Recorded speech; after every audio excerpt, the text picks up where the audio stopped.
According to the data I have read, I live in the 28th most dangerous city in the world, and I love it here. Let's get into why. All right, guys, if you're new to the channel, my name is Josh. I am an American from the United States who lives in northeastern Brazil, and I make content to help people who are planning to travel here or to move here to help them get acclimated to the culture shocks that I had to face, oftentimes alone, with the exception of watching YouTube videos like this. For example, there is a channel called A Shot by Fred. He's a friend of mine. Make sure to check out his content. He has been in Brazil a lot longer than me, and he covers a lot of good information. So make sure you're checking him out, throwing him some flowers real quick. All right, so as stated, I live in the 28th most dangerous city in the world, and I love it here. Let's talk about why. Well, number one, when you look at the data and you look at the percentage, that's how they are determining this. They're not saying like there's tens of thousands of murders every day or anything like that. They're not portraying it that way. What they're doing is they're looking at the population, they're looking at the homicides, and they're taking the population and saying how many people per 100,000 people are murdered. Now, why that can be a little bit confusing is that if you compare a place like this, Natal, which in 2022 had 569 homicides, you know, you compare it to the 1.2 million people who live in this city, you would say that's not really a lot. And the truth of the matter is that it's really not on paper. I mean, we're talking 45 people murdered per 100,000 people in this entire city. Now, me as a gringo, when I look at am I going to travel to a place, I want to look at how those homicides or crimes actually impact a person like me, right? So the first thing I look at is okay, what are the crimes that are being committed? Who are they being committed against? And I make determinations based off that. If you look at Colombia, there have been a lot of gringos who have been murdered, and it's not intentional with a gun. What it is it's a lot of people looking for opportunities to make money. So what they do is they get a beautiful woman, share a beer, drug him, and they rob him. And a lot of people who have passed away that way has been from an overdose of those drugs because people are guessing when they're doing it. I think. I don't know. I'm not actually familiar with it. That was a guess. So maybe it's not the best information to put out since I don't actually know. But I would think that people generally are not trying to go, okay, I've taken all their property. Let's just end them off now as well. Because that creates more red flags, more issues as far as police go and things like that.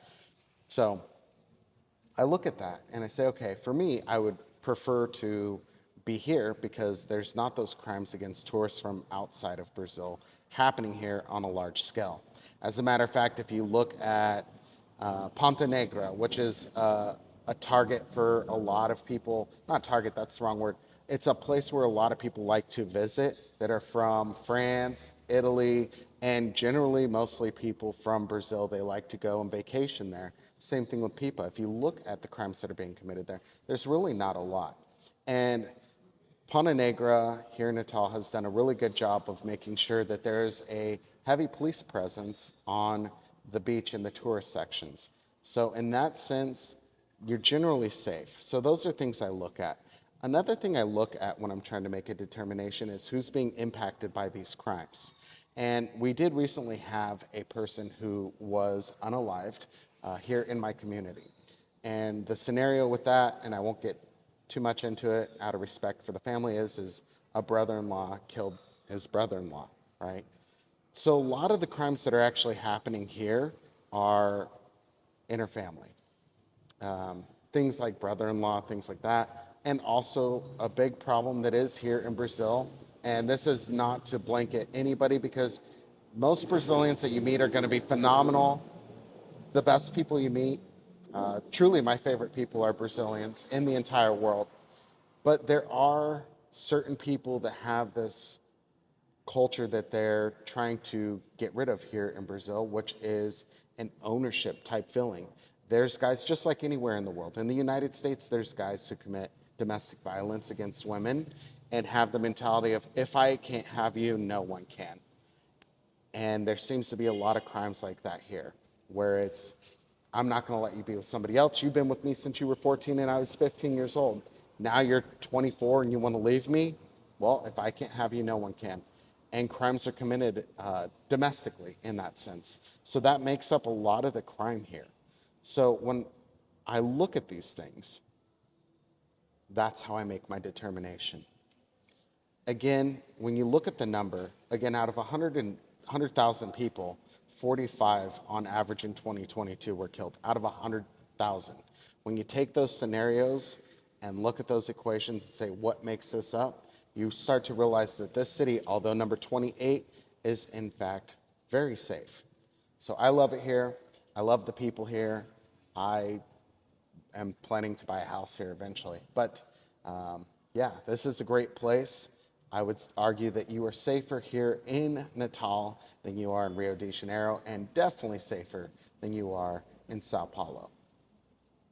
On that note, guys, I want to thank you for tuning in. I hope you found this information helpful. If you have any questions, make sure to put them in the comment section. Throw some flowers my way too if you like this content.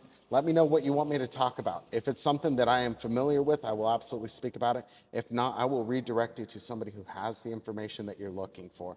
At the end of the day, as people who are looking to travel to Brazil, we've got to watch out for each other.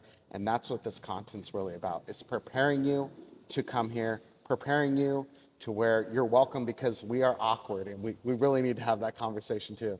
Americans, no matter how cool we think we are, we're just cold, awkward people, and that's something you've got to shake as well. So we're going to talk about that in a future video. But on that note, I want to thank you guys for tuning in. Make sure you subscribe, and have a wonderful day.